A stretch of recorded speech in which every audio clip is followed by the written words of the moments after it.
Hey everybody, check out my 3 little duplexes side by side on the west side. Super excited to get these bad boys started. This is our before walkthrough. So taking a look at our center unit here, we got front to back duplexes.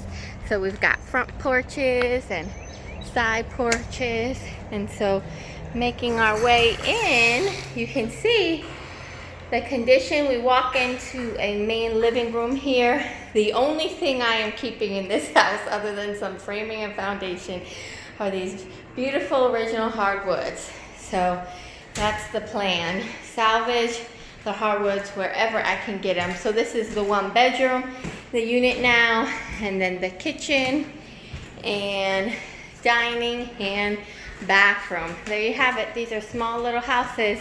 But my plan to maximize the space is actually convert the bathroom and living here into a open. I'm gonna drop an LVL on the wall here, have it recessed up into the ceiling, and this will all be my main open living space. It'll be my living and dining, and then over here will be 2 bedrooms. So we'll have 1 bedroom, because this bedroom is definitely unnecessarily large for the size of this unit, and then another bedroom where the kitchen is right now, which will be the smaller of the 2, closets for each, and then a stackable washer dryer that's also going to be in a vestibule here, and then a bathroom.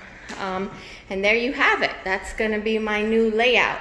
Super excited about it. We'll check out the back unit as well. Here's the back unit, and has the same kind of layout. It's just mirrored, so it's flopped.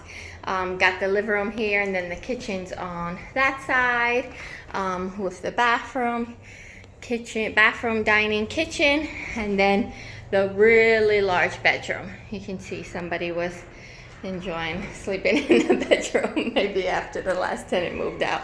So same deal, where this whole living and bath area is now going to be converted to a living kitchen, and then have the 2 bedrooms at the back of the unit there.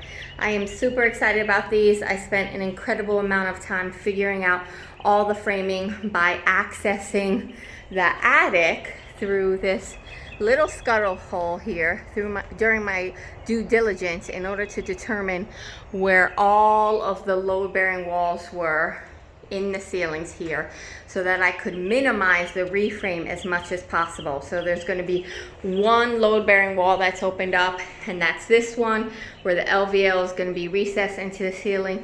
All the other load-bearing walls are being kept in their place and working within that structure in order to keep my costs down and have these 6 units have minimal reframing as possible. Check out our backyard.